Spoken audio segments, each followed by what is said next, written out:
Welcome back to the mess, babes. We have secured the most aggressively caffeinated iced coffees legally available in this city, and we are so incredibly ready to reset with the squad today.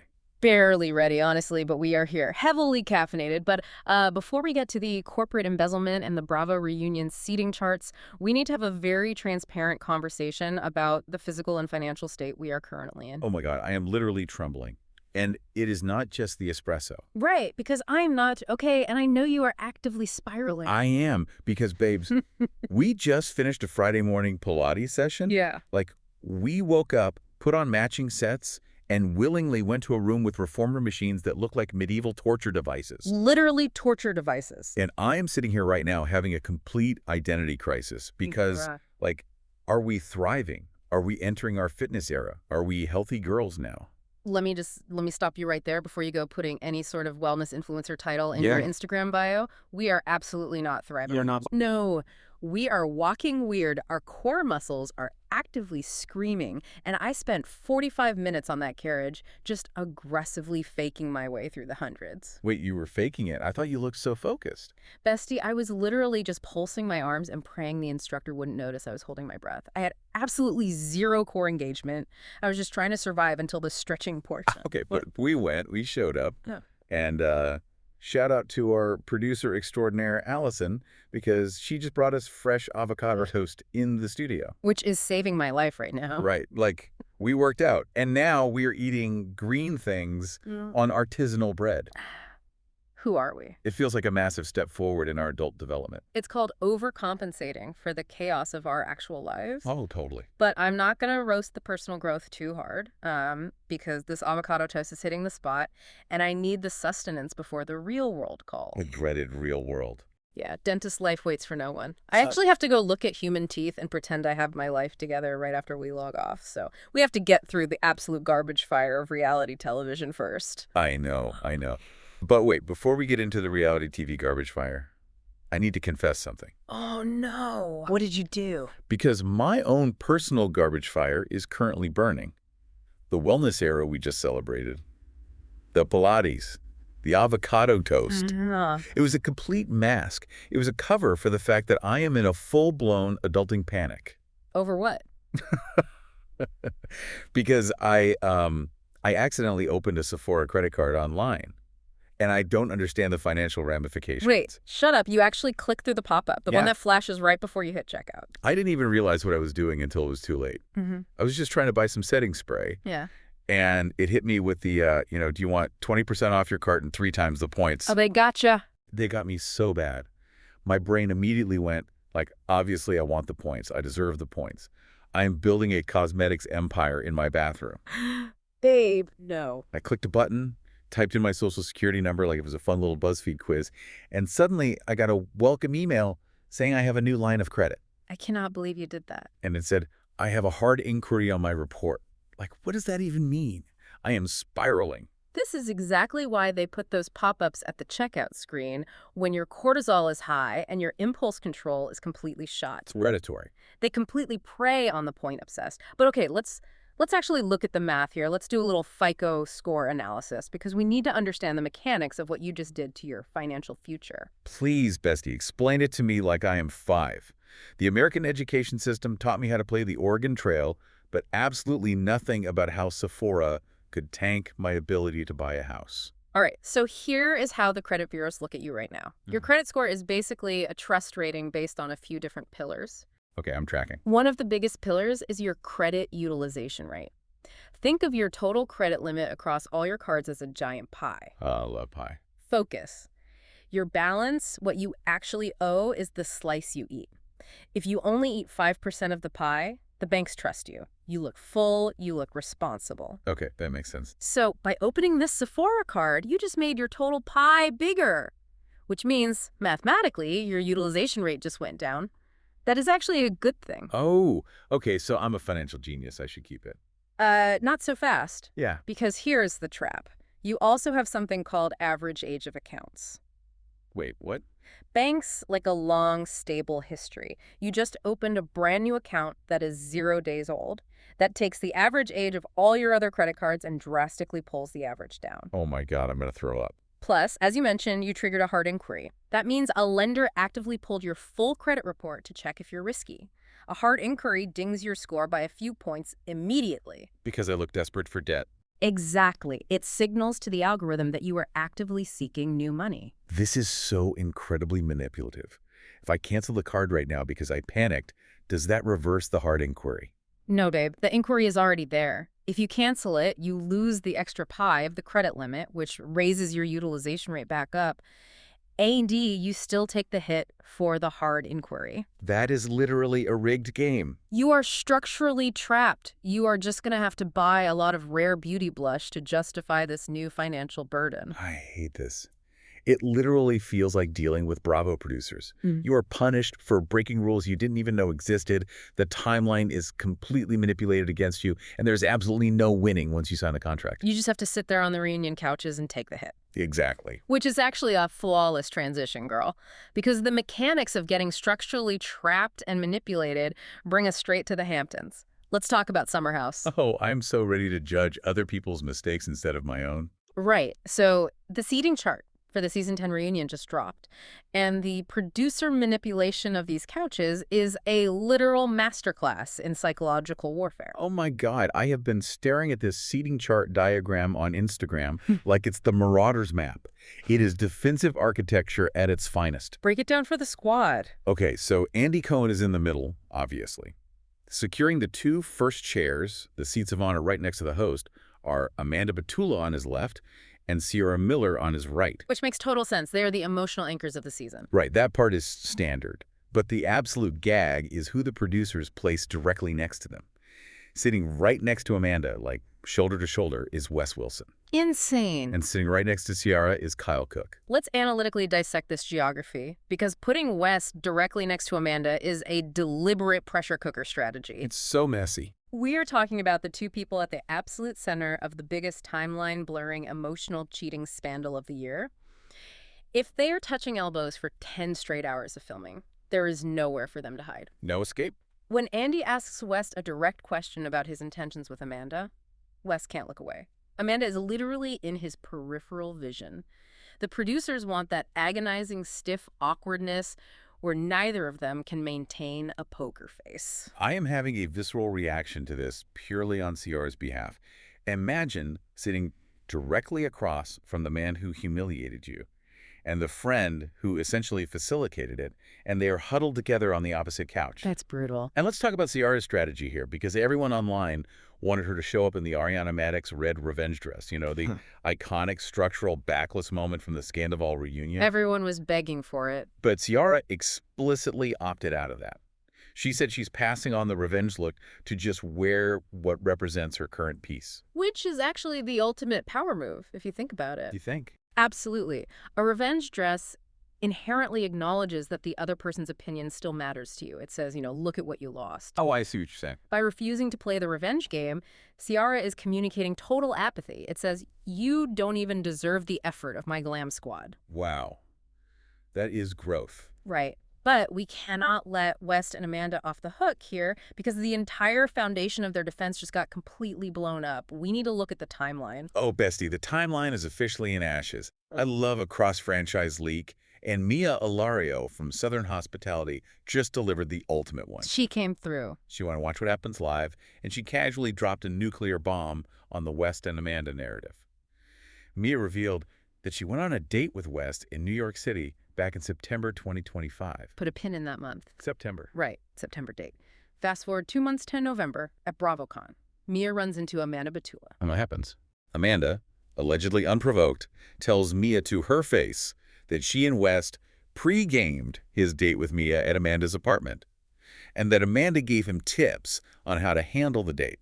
Let's do the forensic accounting on this timeline because the audacity of their lies is staggering.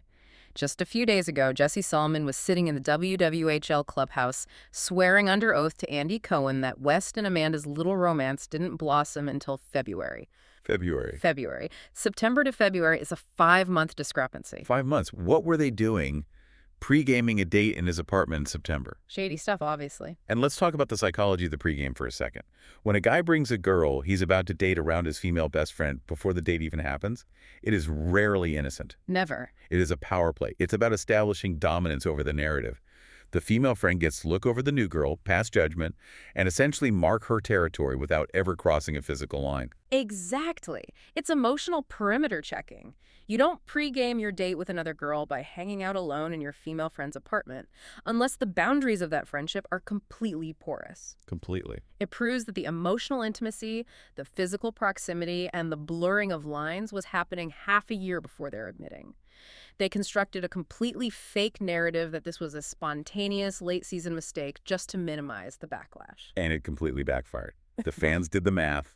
But, the silver lining here is how Ciara is capitalizing on the chaos. Oh, she is winning. While West and Amanda are trying to memorize their fake timelines for the reunion, Ciara was out here securing an actual corporate bag. The Sonic commercial. It is a masterpiece of fast food PR. It is literally art. Sonic Drive-In dropped a commercial featuring Ciara Miller and Ariana Madix promoting their new frozen refreshers. The crossover we didn't know we needed. It is the ultimate Avenger-style team-up of women who have been profoundly wronged by Bravo men. The commercial literally starts with Ariana asking Ciara, "Anything new to talk about?" So cheeky. And Ciara just casually sips her slushie and goes, "No updates from me. Honestly, life has been pretty chill. I've been off social media." The corporate synergy of that scripting is brilliant. "I've been off social media" is the ultimate wink to the audience, because the reality is she's off social media because her castmates are making a mockery of her trust on national television. Yeah, she was spiraling in the Hamptons. But by packaging that trauma into a cheeky commercial, she shifts the power dynamic. She takes ownership of the narrative and she monetizes it. It is the ultimate emotional bailout. You start the season crying on the floor in the Hamptons, feeling completely disposable, and you end the season with a national television ad campaign, holding a slushie, and reportedly securing a spot on the next season of Dancing with the Stars. Wait, really? Yes, it's the Ariana Madix playbook executed to absolute perfection. It just proves that in the modern reality TV ecosystem, betrayal is the most lucrative asset you can acquire, provided you have the management team to pivot that heartbreak into sponsorships before the public moves on. It's incredible. Good for her, honestly. Usually. But we need to transition from the relatively harmless world of Hamptons hookups and fast food endorsements into a much darker reality. Yeah, the tone shift is real today. Because the consequences we are seeing in the actual legal system right now are deeply alarming. Let's move into the courtrooms. We are leaving the glossy reality TV drama and entering the structural, life-ruining territory. The legal filings hitting the dockets this week are heavy. They are so heavy. We have to talk about Drew Sidora and Ralph Pittman from The Real Housewives of Atlanta because the mechanics of this custody battle are terrifying. Break down the facts for us. Here's what is happening legally. Drew recently lost primary custody of her 2 kids to Ralph. The family court judge officially named Ralph the primary caregiver. Gasp. And the stated legal reasoning was allegedly that the kids were missing too much school while under Drew's care. Furthermore, Drew has been court-ordered to move out of their shared home by May 31st. Okay, let's stop right there and look at how family courts actually operate. Because a judge doesn't just wake up and flip primary custody over a few unexcused absences, unless there is a massive structural argument being made behind closed doors. Right, that's what I thought. Family courts operate heavily on the principle of the status quo. They want to disrupt the children's lives as little as possible. For a judge to uproot the children from their mother and hand the house to the father, Ralph's legal team had to construct a narrative that Drew's environment was actively detrimental. But the narrative they are building seems completely disconnected from the financial reality. Drew filed a petition begging the judge to reconsider the eviction from the house, claiming she doesn't have the funds to move and that she will literally be homeless. Which is wild. Because the court documents show she makes over $12,000 a month. Between acting, her music, and RHOA, she is pulling in 6 figures. How do you argue to a judge that you will be homeless in Atlanta on a $12,000 monthly income? You can't, which is exactly why her legal strategy is failing. But the hypocrisy on Ralph's side is equally glaring, babe. Tell me about it. Ralph admitted under oath in court to being $25,000 behind on the mortgage payments for the very house he just won the right to live in. 25 grand. And before this court order, Ralph was literally relegated to living in the basement. He wasn't even allowed upstairs without permission. Now he gets primary custody and the master bedroom while being deeply in arrears on the property. The math is incredibly dark. It gets so much darker, though. This is where my heart completely breaks, and I am reacting purely emotionally because the legal system feels so broken here. What happened? Drew submitted a video into evidence where Ralph is allegedly heard severely beating their son. Oh, my God. I know. Drew claimed in the filings that Ralph initially admitted to it, but then completely denied it when they got into court. His representation obviously gave a standard no comment to the press. This is where we have to look at the burden of proof in family court versus criminal court. Submitting a video of alleged abuse in a custody hearing is incredibly volatile. Why? Shouldn't be an instant win for her. You would think. But if the judge deemed the video inconclusive, or if Ralph's lawyers successfully argued it was taken out of context or manipulated, the court might completely dismiss it.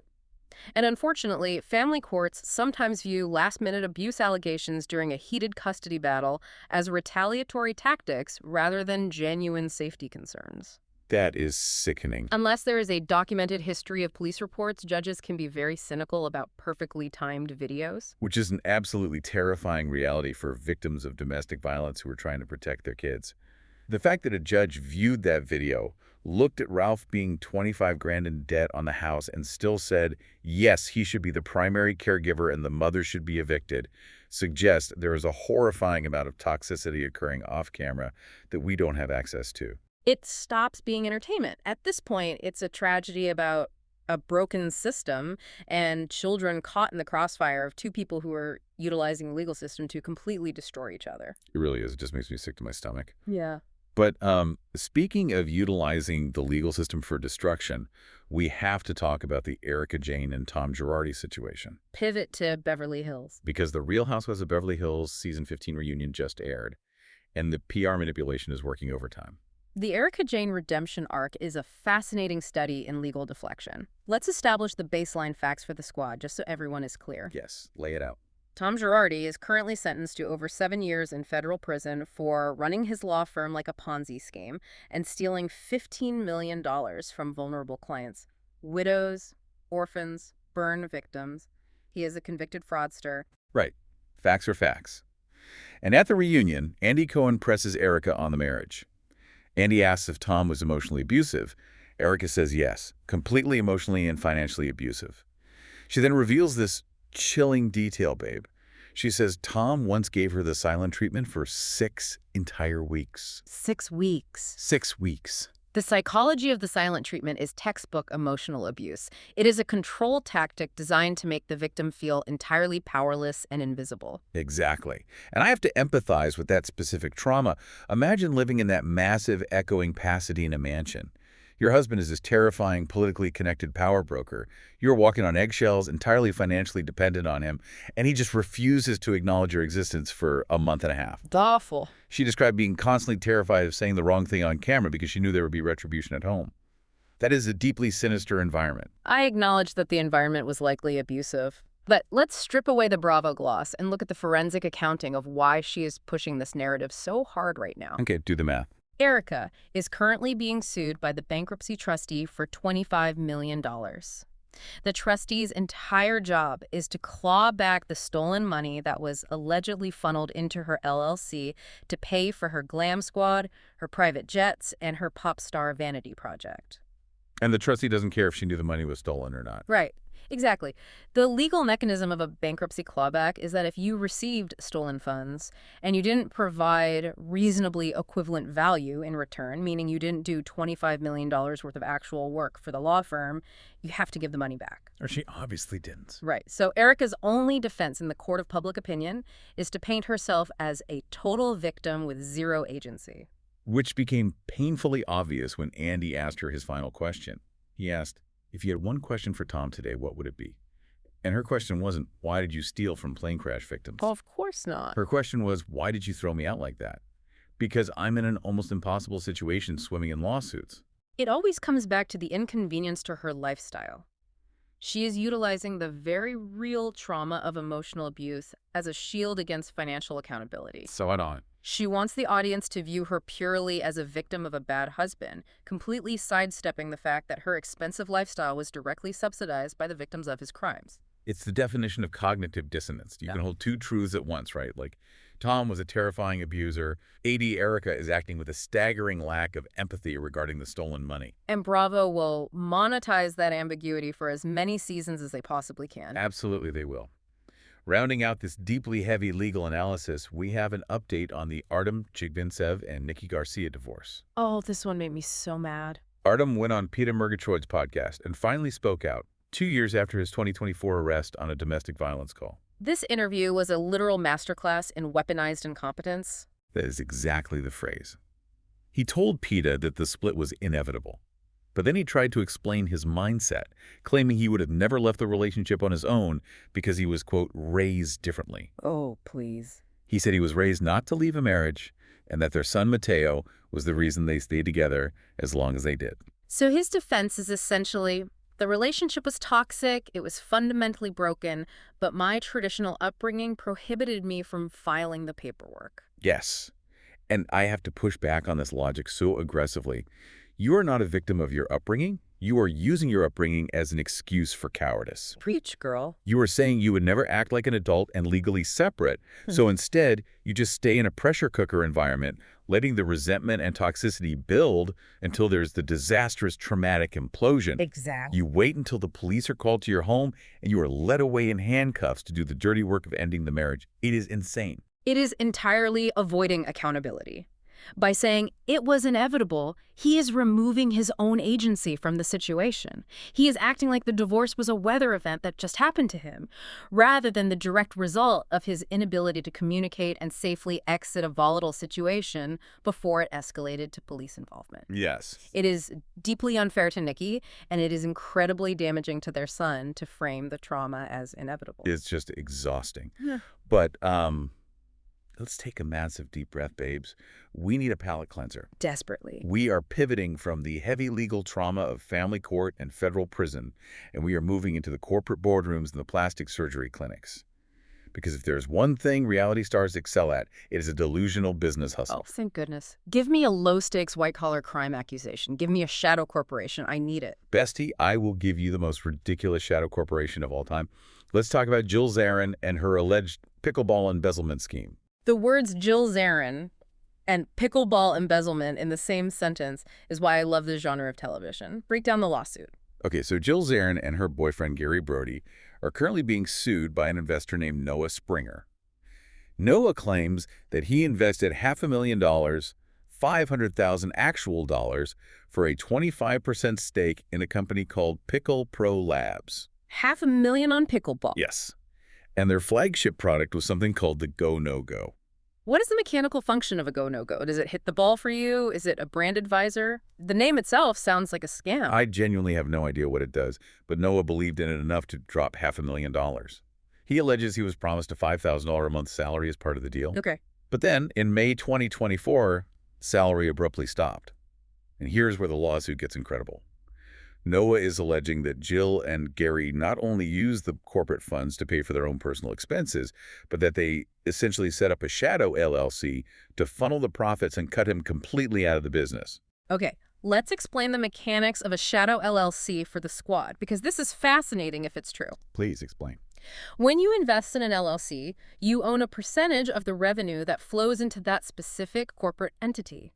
But if the founders want to cut you out, they will quietly incorporate a second, identically functioning company, a shadow LLC. Shady. Very.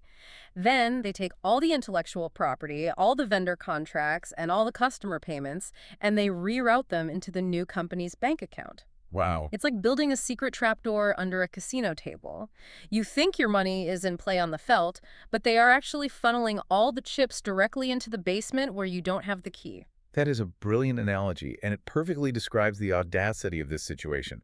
Imagine taking $500,000 from an investor, building the trapdoor, stopping their salary, and then just casually playing pickleball with your boyfriend in Boca Raton like you didn't just allegedly commit corporate fraud. It's very classic RHOA behavior. I'm running with a new corporate structure and it doesn't include you, Noah. Literally. But legally, if he can prove they commingled personal expenses with the investor funds and intentionally breached their fiduciary duty, Jill and Gary are looking at a massive financial penalty. You cannot just reroute $500,000 because you got tired of paying a monthly salary. You really can't. It's so messy. Yeah. But speaking of rerouting and rebranding after a scandal, we have to talk about the absolute masterclass in grifting happening in the Chrisley family right now.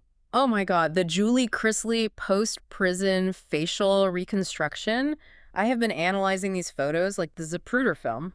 It is wild. Yeah. So Todd Chrisley posts a photo of Julie the other day, and the entire internet immediately stops because she looks like a completely different human being. Completely different. Her jawline is snatched, her skin is incredibly tight, her cheekbones are completely hollowed out. Immediately, the facelift rumors take over the timeline. Because you don't naturally age backwards in federal prison. Yeah, exactly. The commissary does not sell the fountain of youth. So Julie goes on her daughter Savannah's podcast to, quote, set the record straight. And she claims this massive structural change to her face is purely because she lost 40 pounds using GLP-1 medications. Okay, let's talk about the pharmacology of GLP-1s and what we call Ozempic face. Get analytical on it. When you lose 40 pounds rapidly via these peptides, you don't just lose subcutaneous fat on your body. You lose the deep structural fat pads in your face that keep your skin taut. Right, because everything deflates. Exactly. Because the weight loss is so rapid, the skin doesn't have time to retract, leading to massive elasticity loss and sagging. GLP-1s do not give you a snatched, tight jawline. They usually give you the exact opposite, which requires surgical intervention to fix. Which is exactly what she eventually confessed to. She did. Yes, but she buried the lead so deeply.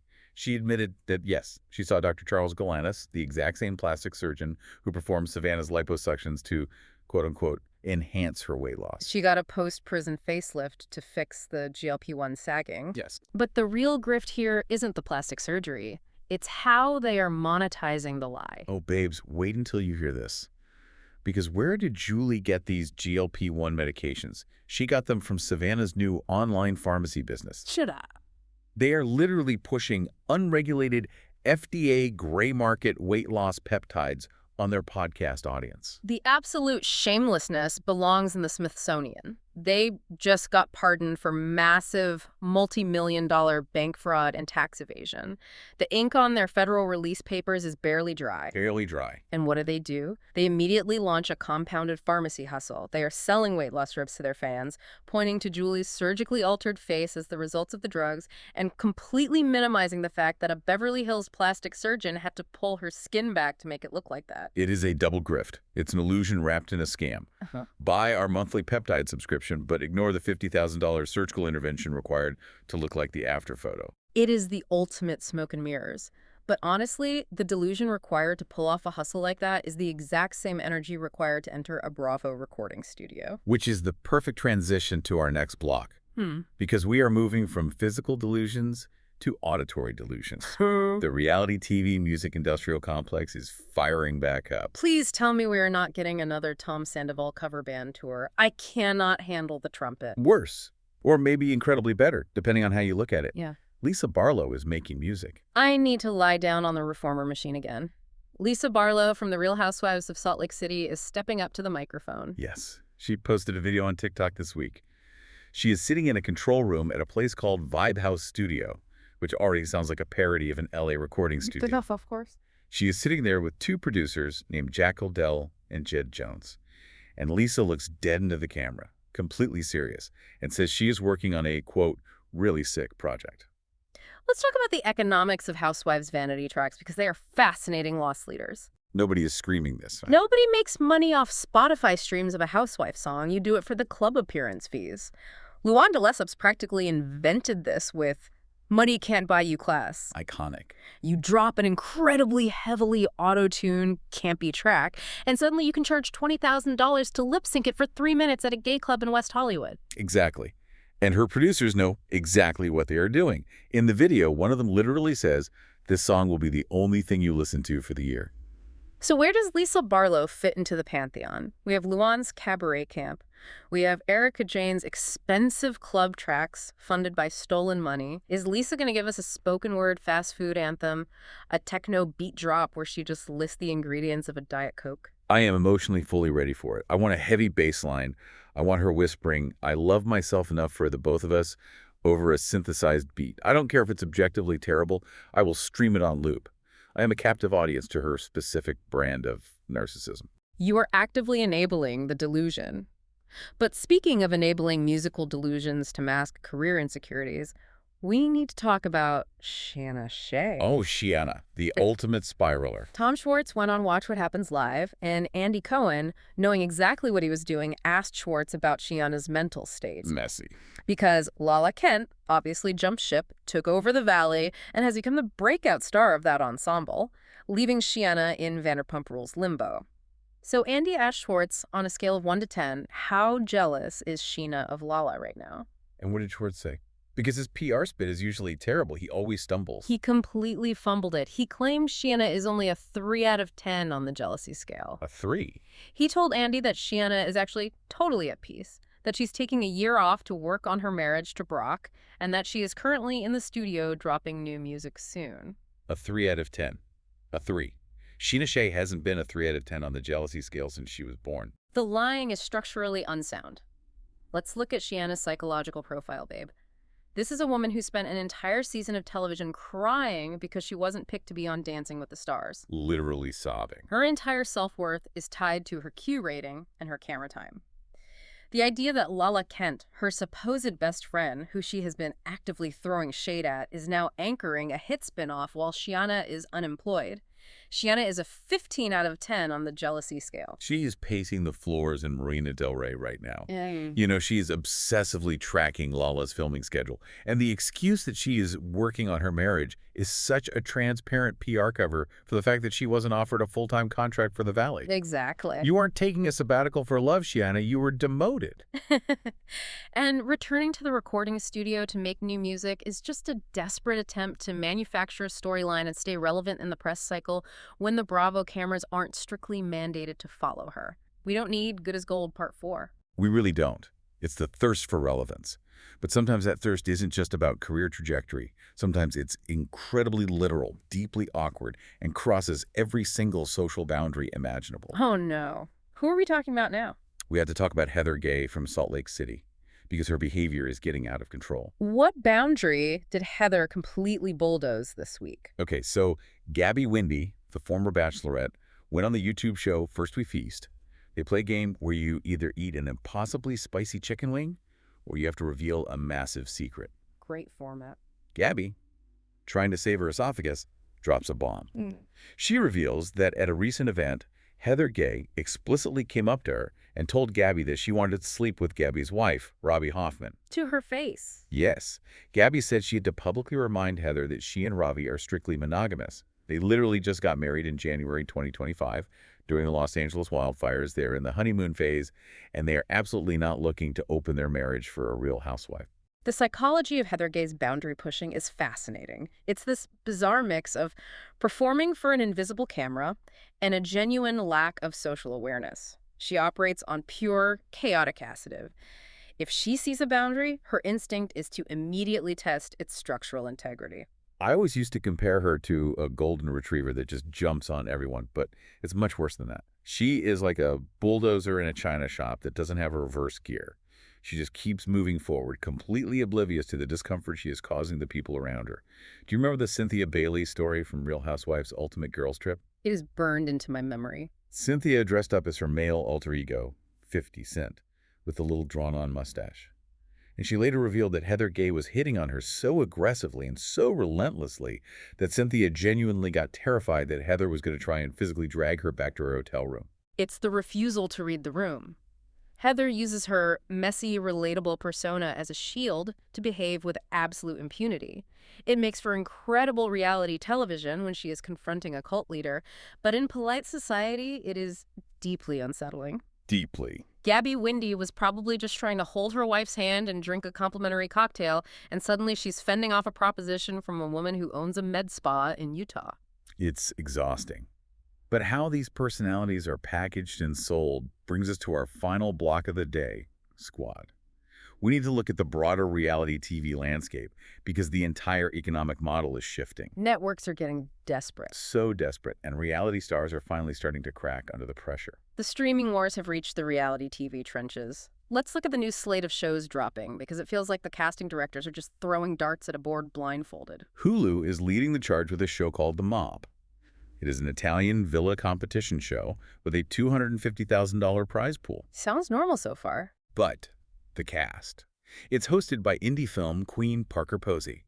And the competitors include Joe Gorga from New Jersey, Harry Jowsey from Too Hot to Handle, and Bruno Tonioli from Dancing with the Stars. This is what we call fragmented fan base aggregation. I love when you use the big words. Hulu knows that the reality TV audience is incredibly splintered right now, so instead of trying to build a new audience organically, they just buy 3 completely different demographics. They buy the Bravo moms with Joe Gorga, the Gen Z TikTok kids with Harry Jowsey, and the middle American ballroom fans with Bruno. It's insane. It is a Frankenstein monster of a cast.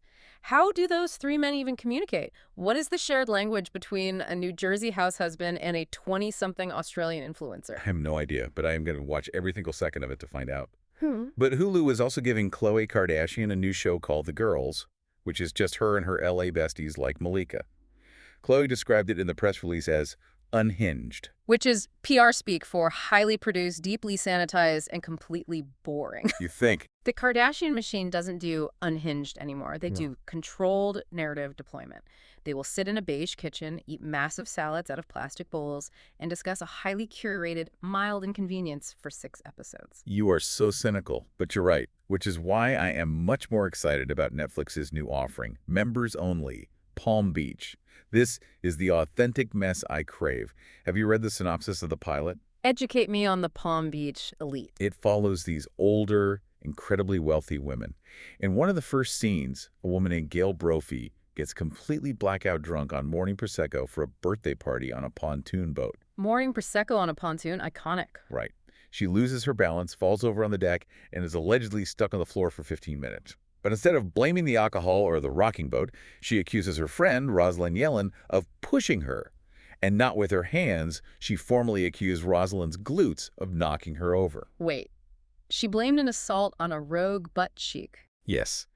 And then the next morning, Gail has to send this deeply humiliating apology text message admitting that Rosalind's butt did not, in fact, push her, and that she was just heavily intoxicated at 11 a.m. I'm crying. This is the low-stakes rich lady nonsense that heals my nervous system. Nobody is going to federal prison. Nobody is being sued by a bankruptcy trustee. It's just wealthy retirees fighting about pontoon boat physics. It is the exact economic model Bravo built its empire on before the FBI started getting involved in casting. And while the streamers are experimenting, the linear networks are just clinging to their established IP for dear life. True. Disney just confirmed that The Bachelor Season 30 will officially air in 2027, and Bachelor in Paradise is returning next summer. And we can only hope they abandon that disastrous cash prize format they tried to introduce. Nobody watches Bachelor in Paradise to see hot people do game theory on a beach. We watch it to see them cry over rose ceremonies and get sunburned. But the dark structural reality of why Disney is announcing these dates so far in advance is entirely reactionary. They're trying to assure advertisers that the franchise is stable, because Taylor Frankie Paul's season of The Bachelorette remains shelved indefinitely. Let's discuss the network liability here, babe. Taylor Frankie Paul was supposed to be the massive crossover star, but she is currently embroiled in a horrific domestic violence and custody battle with Dakota Mortensen. It's so bad. Disney, as a corporate entity, will not touch that liability. Even if she is the victim, the brand's safety risk for their advertisers is too high. You cannot air a romantic dating show while the lead is actively navigating domestic violence hearings in real time. Which has forced Taylor to make a massive pivot. And this brings us to the most important trend happening right now. Reality stars finally going dark. Taylor Frankie Paul has officially deactivated her Instagram and her TikTok. She has stepped away from filming Season 5 of Secret Lives of Mormon Wives, which is a complete 180-degree turn. Just a few months ago, her entire brand strategy was about posting her ugly healing. She wanted to edit videos of her trauma, monetize her court battles, and use it as content. She said social media was her diary. But clearly, the crushing weight of the legal system, and likely a very frantic lawyer, finally explained the mechanics of how the internet can destroy a custody case. And she isn't the only one pulling the plug. Right. Nick and Alondria from Love Island, USA just announced they're completely stopping all Cuppers content. Nick released a statement saying the pressure of the fans analyzing their every move was destroying their actual relationship. He literally said, "Mama and Papa will be there for you, but we aren't giving you crumbs right now." This is the psychological toll of the parasocial panopticon. These fans are no longer just passive viewers, they are active investigators. When millions of people are zooming in on the reflection of your sunglasses to see if you look sad, or debating the merits of your domestic violence case in a TikTok comment section, it completely fries your nervous system. It's too much. As much as we analyze the mess on this show, we have to applaud the stars who finally realize that logging off and starving the algorithm is the only way to survive with their sanity intact. It's so incredibly true. We demand the drama, we demand the access, but we forget that the human beings generating the content are fundamentally breaking under the pressure of our expectations. Breaking almost as badly as our core muscles did during that reformer class this morning. Oh my gosh, don't remind me. I just tried to laugh and my obliques instantly cramped. Oh. I am structurally compromised. But that is absolutely all the mess we can handle for today. Thank you so much to the Snark Squad for hanging out with us during this chaotic Friday morning reset. We appreciate you, and we love analyzing this madness with you. Please make sure to subscribe to the feed, share this with your messiest group chat, and leave us a 5-star rating and review. The algorithm loves engagement, and it keeps us fueled with enough iced coffee to survive dissecting these delusions every week. And just remember, babes, we started this morning with the delusion that we were wellness influencers eating avocado toast, and we ended up in a full financial panic over a Sephora card, breaking down corporate embezzlement, and analyzing the family court system. It is all about balance. But I want to leave you with one final provocative thought regarding the economics of reality TV. We just analyzed how stars like Taylor Frankie Paul and Ciara Miller are stepping back from social media to protect their mental health. But what happens when the networks realize that this silence is actively costing them engagement and money? Oh, wow. Are we about to enter a dystopian era where reality TV contracts include mandatory TikTok posting quotas? Will these stars be legally forced by the studios to broadcast their trauma just to receive their episodic paychecks? Think about the leverage. Oof. That is incredibly dark, but looking how the industry operates, it's probably already happening in a boardroom somewhere. Stay healthy, stay chaotic, and we will see you on the Snark side.